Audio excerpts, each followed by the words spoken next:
Good morning again. Again, we extend our gratitude to all the kids in the junior choir, their families, and to Janet Welby, our youth choir director. So we invite back into the sanctuary those who are returning and joining, and it will be a lot of beautiful chaos this morning in our multi-generational service. So we'll begin this morning with a spiritual practice of lighting our chalice, as well as another spiritual practice that is becoming increasingly common within Unitarian Universalist communities and within many communities. And that is to take a moment to honor the land that we are on, to remember and name that this land was once used by people who were indigenous to this place, that the Pawtucket people and the Nipmuc people most likely walked and traveled through what is now Bedford between settlements, that once instead of buildings and streets, it was plants and animals and people who were much more connected to the natural rhythms. We remember because the stories that we tell matter. We remember because history matters. We remember out of gratitude and humility. And we remember so that we may be moved to bring more care and more justice to this land in our lives on it today. For the conclusion of our opening words, I draw on this piece by Chris Rothbauer, The Paradox of Ancestry. We gather together this morning because others came before us. Some have left examples for us to follow. Others have left lessons for us to learn. And the paradox is that many left both pain and joy. We honor our ancestors this morning, not because they are perfect, but because without them, we would not be here together, sharing in our joy and in our pain, in our living and in our dying.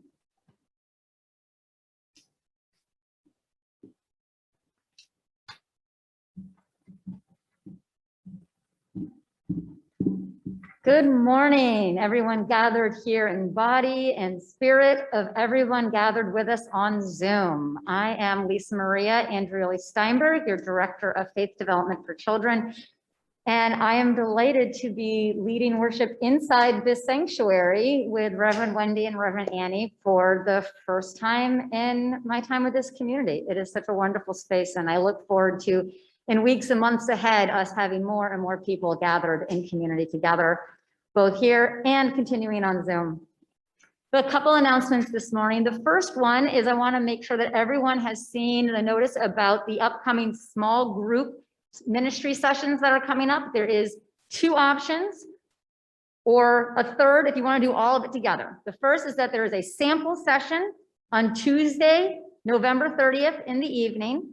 And that is going to be open for people who want to see what it's about. Not sure what small group ministry is, not sure if it's right for you. This is a great opportunity to test the waters. If you already know that small group ministry is for you, you can also sign up for the 2022 program that will be running from January to June. The times of those groups meeting is to be determined based on how many people we have signing up and what works for people's schedules.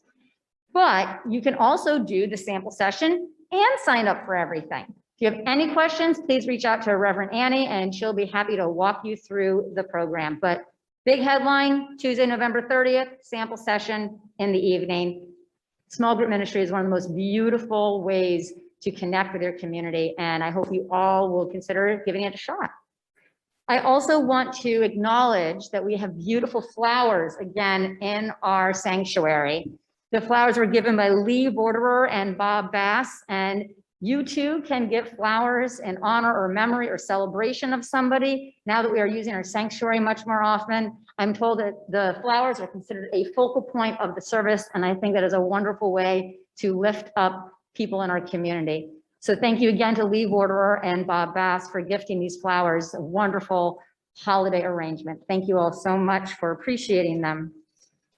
I invite you now to join in our unison affirmation. Rise in body or spirit, and if you are at home, I also invite you, even if you are sitting on your couch, if you feel so moved, to rise at home and feel the power of these words in your heart.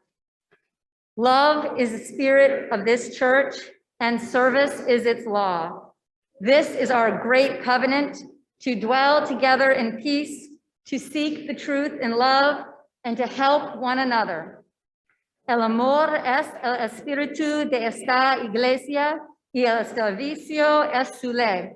Este es nuestro gran pacto, vivir juntos en paz, buscar la verdad en el amor, ayudarnos los unos a los otros. Thank you. And now we have a little bit of stage managing to do as we get our skit cast to come on up to our space. And so I need Nora and Lily and Emery and Julian and Eloise and Nina and Mr. Bob Dow.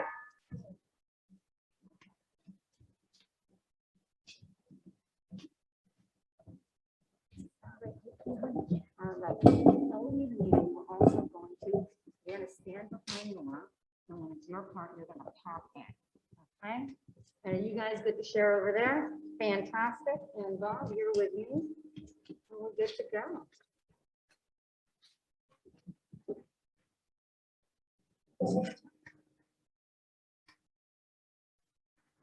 It had been a long summer in the village and a hot one. Despite a decent fall harvest, stores of food had been carefully created and stowed away for the coming winter. In fact, the villagers and farmers in this particular valley were fearful that spring was further away than usual, and that their harvest wouldn't hold them through the lean, cold season until green shoots and plump fish returned to the spring. Suddenly, through the morning mist, the villagers noticed two figures in the distance. It was two people walking on the road straight towards their village. Who could it be? Who was coming to visit the village? And what did they want? Would they be friendly? Were they dangerous? What reason could they have for visiting their village, especially during the lean days of fall? As the strangers entered the village, a village elder stepped forward and greeted them. Good morning and peace to you. Who passes this way? Greetings and peace to you, sir. We are simple travelers on a long journey. We seek nothing but friendly people so that we might rest our feet for a day, share some stories and a meal, and sleep among friends tonight before continuing on our way. We are a humble village, but a friendly one, and we would welcome hearing your stories and news you bring from far away.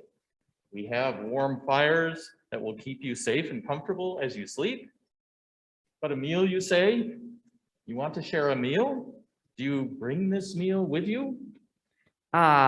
We bring stories and news. And some lovely stones and seashells that I picked up along the way. You and those silly seashells, you and those silly stones you just had to pick up. We bring important news from the cities on the other side of the mountain, sir. We bring stories of intrigue and suspense from those who have fought dragons and lived to tell the tale. We bring the juiciest gossip of the king's model train collection, but we do not, I beg your understanding, bring a meal. Unless you want to chew on my seashells, but I wouldn't recommend it. We're eager to hear your stories, my friends, and your news. I'm particularly interested to hear about the King's new model train collection. But our offer of a fire and friendship still stands, but we beg your understanding. This will be a hard winter. We have very little food to get us through to the growing season. There's barely enough food for ourselves, so we can't provide you with a meal. Thank you, sir. We understand and appreciate taking simple sanctuary with you this day and night. Drat, I'm hungry. What are we gonna do? We'll think of something. Just please stop with the stones and seashells. I'm tired of hearing it. The two strangers were happy to enter the village and find a comfortable bench in a beautiful glade of trees. As they settled in, their growling stomachs reminded them that while they'd met with good fortune in this village, it wasn't outstanding fortune. Despite the enormous pumpkins adorning nearly every doorstep, the villagers seemed hungry or stingy, or maybe both. It was hard to tell. What was clear was that the villagers would not be offering any food to the hungry strangers anytime soon. I'm so hungry. I can't stop thinking about golden griddle cakes made from the finest cornmeal. Would you please cut that out? You're just making me hungrier. That's what I'd like to eat right now. A big stack of griddle cakes with juicy blueberries and wildflower honey on top. What did I just say? And then I'd like to eat a platter of succulent grilled fish with roasted vegetables and sea salt. If you don't stop, I'm going to leave you to rest here and find somewhere else to sit. I am. See if I don't. To tell you the truth, I'd settle for a nice hot bowl of soup. Too bad all we have are these stones. You're right. It was silly to pick them up. You can't make soup out of stones. Nope, nope, nope. That's it. First, you won't stop talking about the seashells and stones, and now you won't stop with the food and talk. Stones, soup. Stones, soup. It's driving me crazy. Stone soup, stone soup, stones. I can't talk. Hey, wait a minute. Hey. What? Did you just remember that you actually have some griddle cakes with you? No, I have an idea.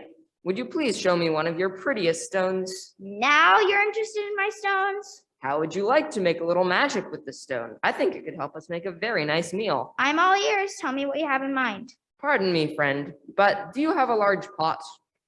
A cooking pot? Why would you want that? If it's a bath you want, the river is right around that bend. The water's pretty cold right now, but A cooking pot is what we want, sir, and cooking is what we're going to use it for.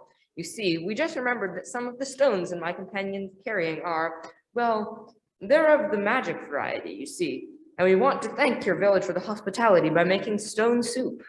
Stone soup? I've never heard of such a thing. It doesn't sound very tasty.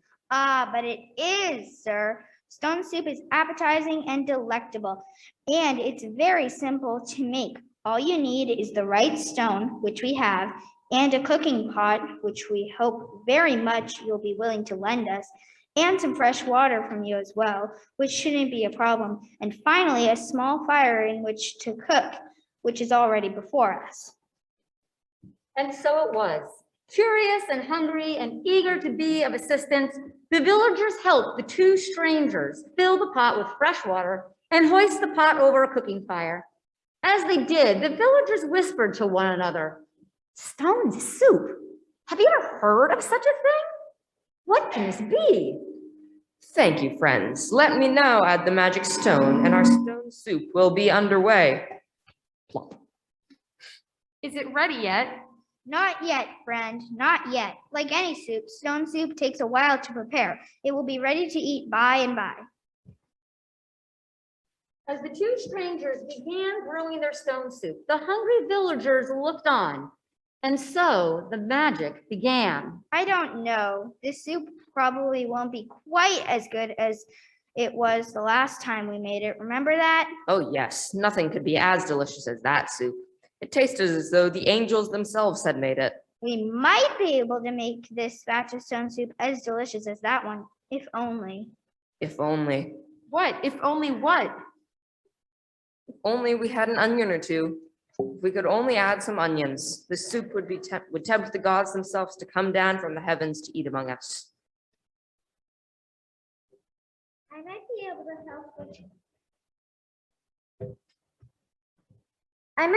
help with that. I have some onions in my cellar.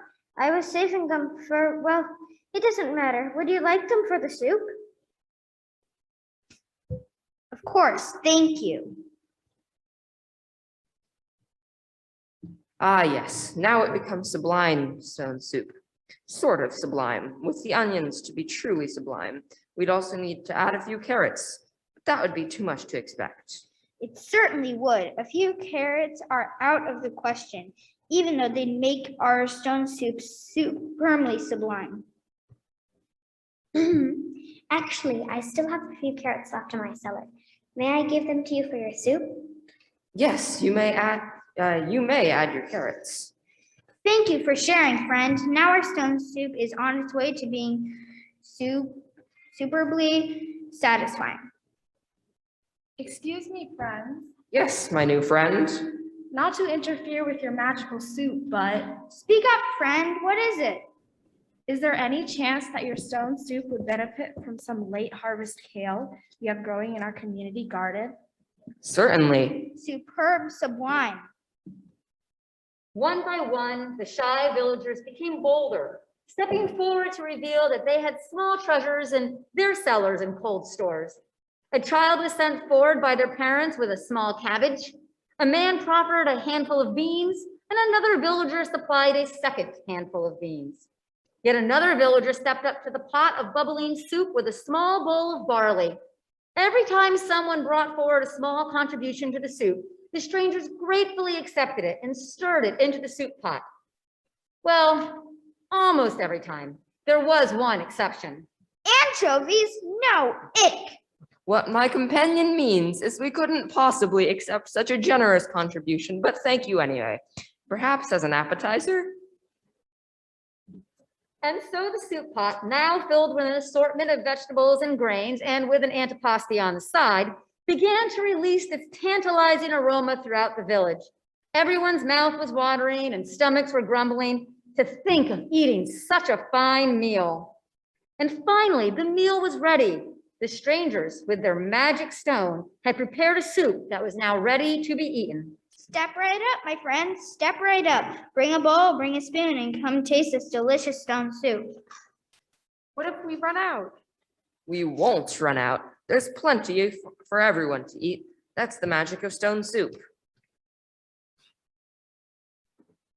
No matter how old they were, every villager had their fill of soup from the bubbling pot. Everyone agreed that it was the tastiest soup that they'd ever tasted, and no one could quite believe that the strangers had made it from a single small magical stone. That night, the villagers slept soundly with full bellies and grateful hearts.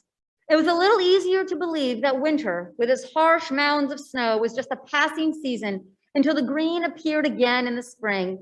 It was easier for the villagers to hope that they'd never know hunger again.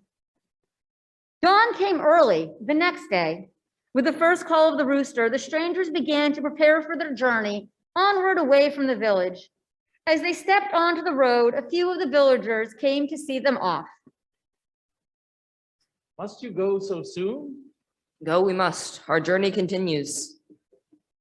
Before you leave, please, I have 2 questions for you. 2 questions that all of us have been wondering and talking about since our meal. The first question is, why did you take such kindness on us? It was you who were first kind to us, sir. You welcomed us into our village. And you like my shells. I always appreciate it when people admire my seashell collection. Our kindness was more than just repaying your kindness. However, it is our way and the way of our people.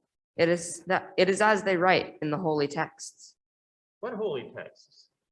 In Hebrews, it is written, "Do not neglect to show hospitality to strangers, for by this some have entertained angels without knowing it." And Leviticus, it says, if a stranger lives among you, do not do him wrong. Strangers living among you will be like your own people. Love them as you love yourself because you were once strangers. Also, we just like soup. Well, thank you. Thank you for entering our village as strangers and leaving as friends. The strangers waved to the villagers, who happily waved back. It wasn't until the strangers had reached the bend in the road that the village elder remembered the second question they had.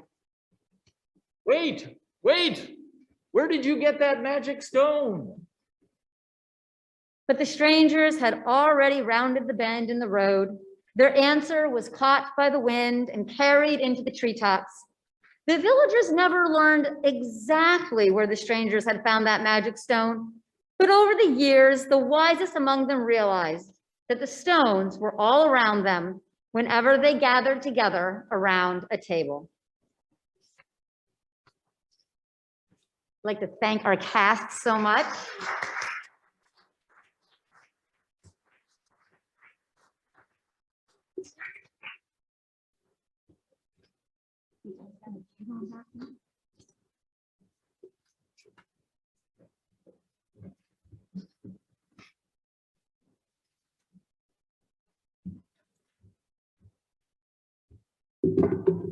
Good morning.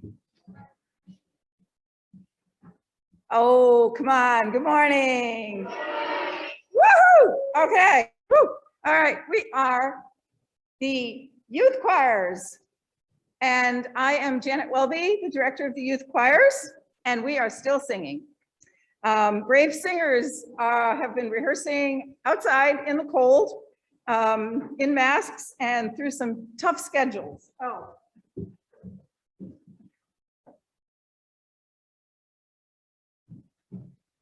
This is our choir uniform. So choir has always been a joy for our singers, and it's also a great gift for our congregation. We have sung songs from many genres, many traditions, and learned musicianship and singing skills, and participated in all kinds of venues, right? And our choirs are a family. And I am so honored and joyous to be part of the youth choir family, and thank them all for hanging in there during COVID.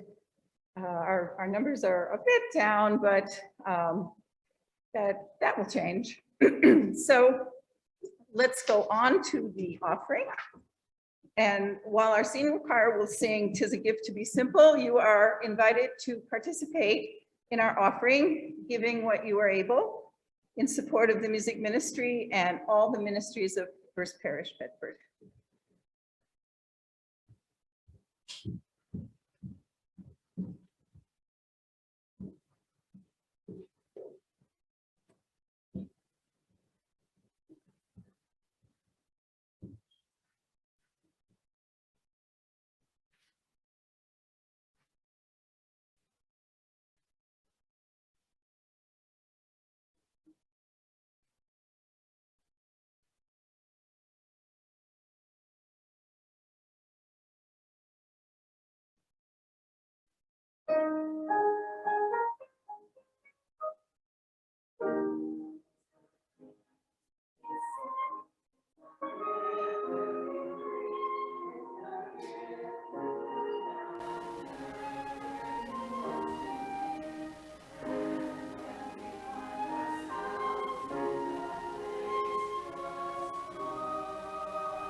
About a year or so ago, I was having a conversation with a friend that really stuck with me.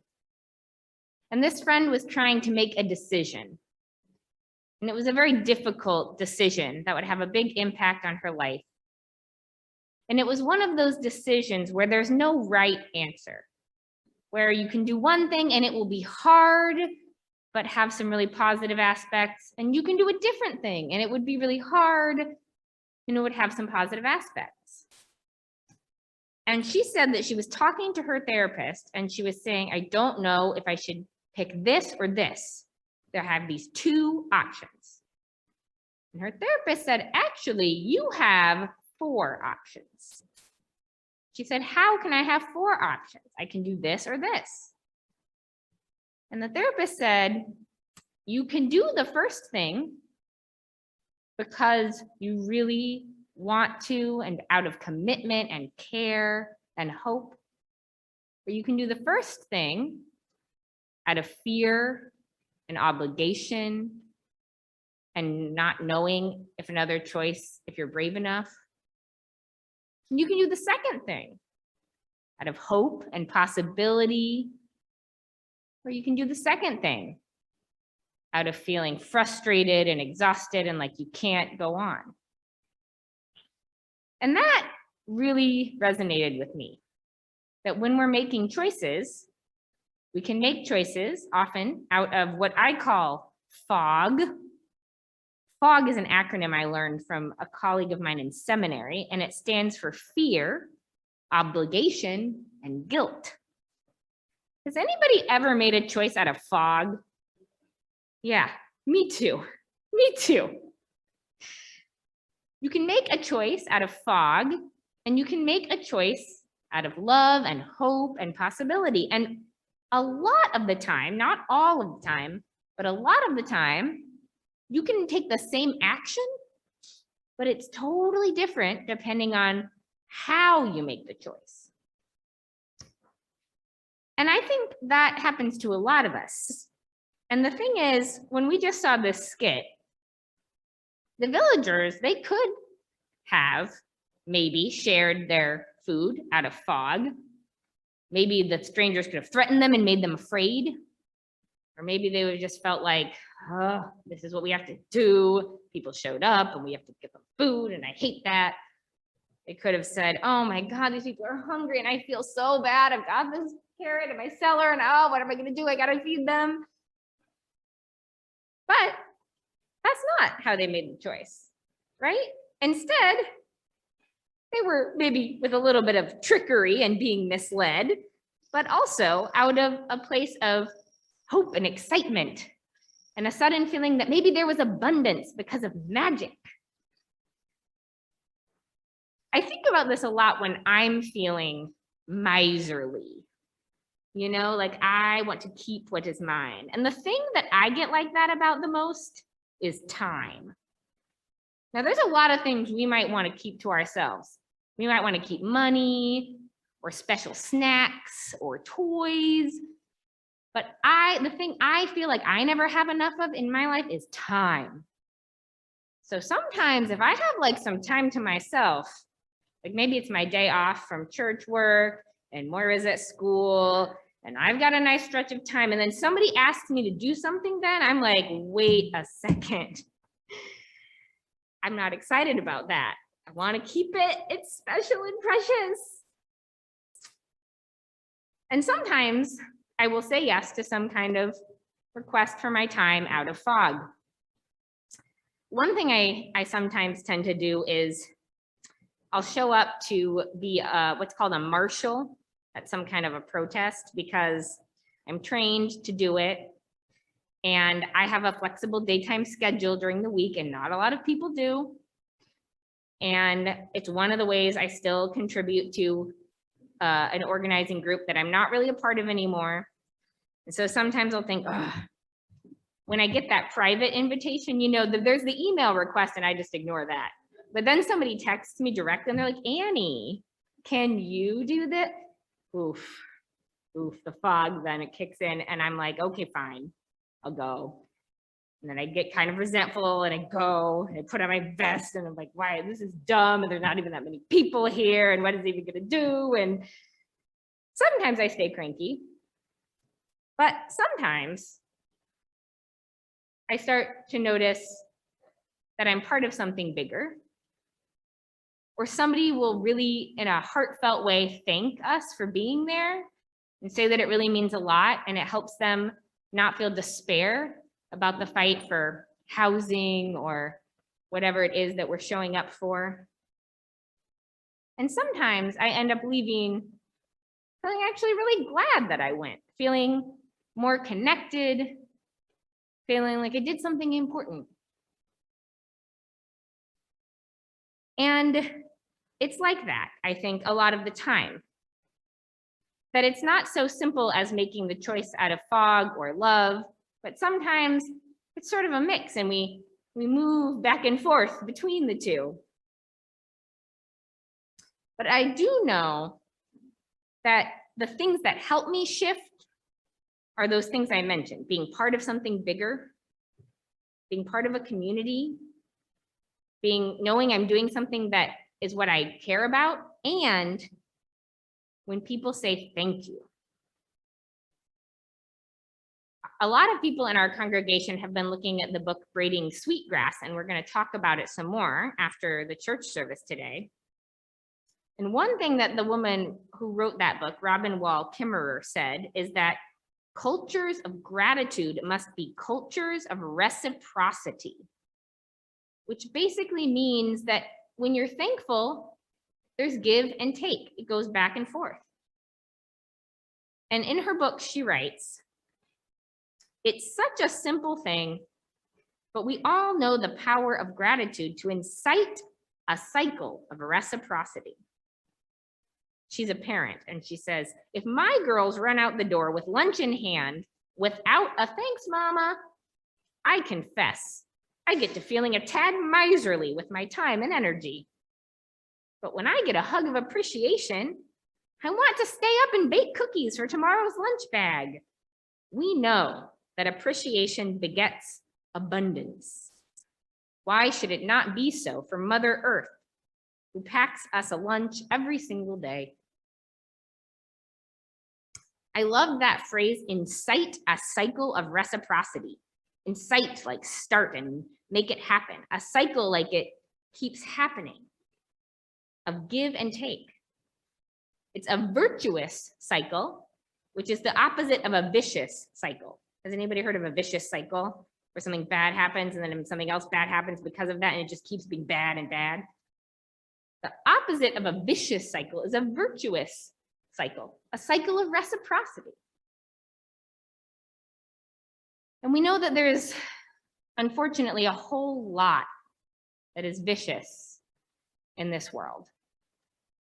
And we see a lot of evidence of the things that are bad that make more bad things happen, don't we? Just this weekend, we saw a jury say that somehow it's justified to shoot at protesters and kill them.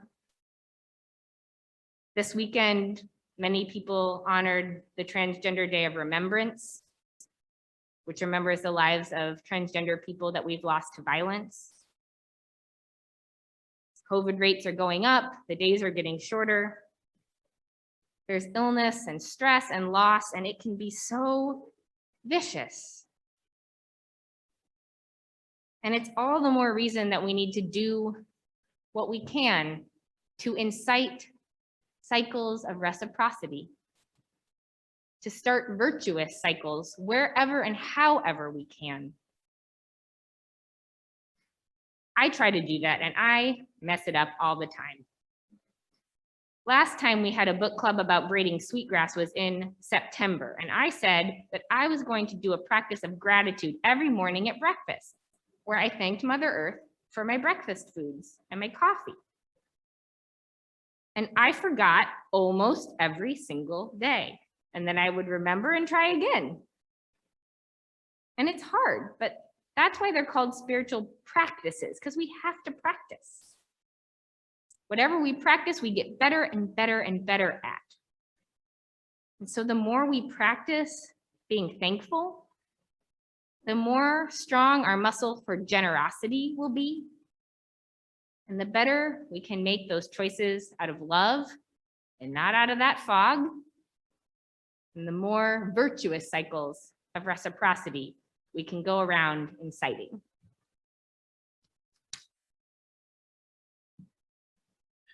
I'd like to invite you to join with me now in a time of prayer and prayerful reflection and meditation.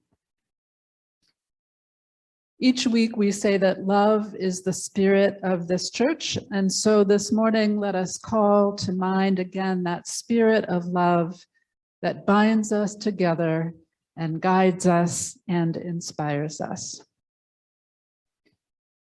Spirit of love, we are grateful once again to have the opportunity to gather this morning in this loving community. Some of us here in person and others virtually by Zoom. Despite our distance from one another, we are one. One community, one people, bound together by our love for one another and for this congregation we call home. This has been a challenging week, one of many such weeks in a challenging year.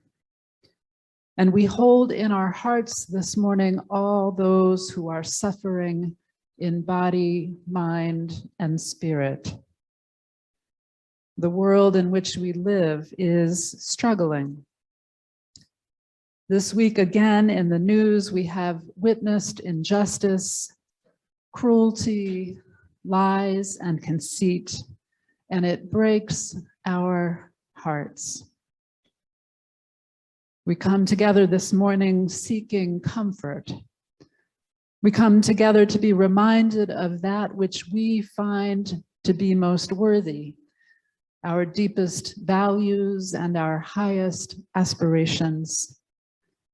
We come together to be inspired and strengthened for the week ahead. We are grateful for this community of people who care for us even when we don't always see eye to eye, and who share their gifts with us. We are grateful for those who offer us their comfort and care and presence. We are grateful for those who inspire us by their example, by their courage, by their kindness. As we prepare to go forward into the week ahead, may we remember that we are never truly alone, but accompanied always in the spirit of love by one another. May we go forward together then in compassion and in love, remembering to be true, to be kind, to be brave, to be generous, to be grateful for one another and for this community and for all that binds us together, O Spirit of love. Amen, and blessed be.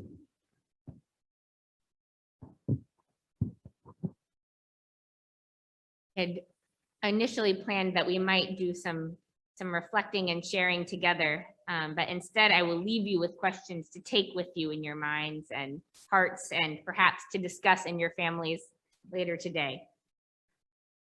And those two prompts, they're not really questions, they're really just prompts, is to think about a time that someone thanked you and it helped you to be more generous, and to think about a time you started to do something out of fear or obligation or guilt, and what helped you to maybe make it be different.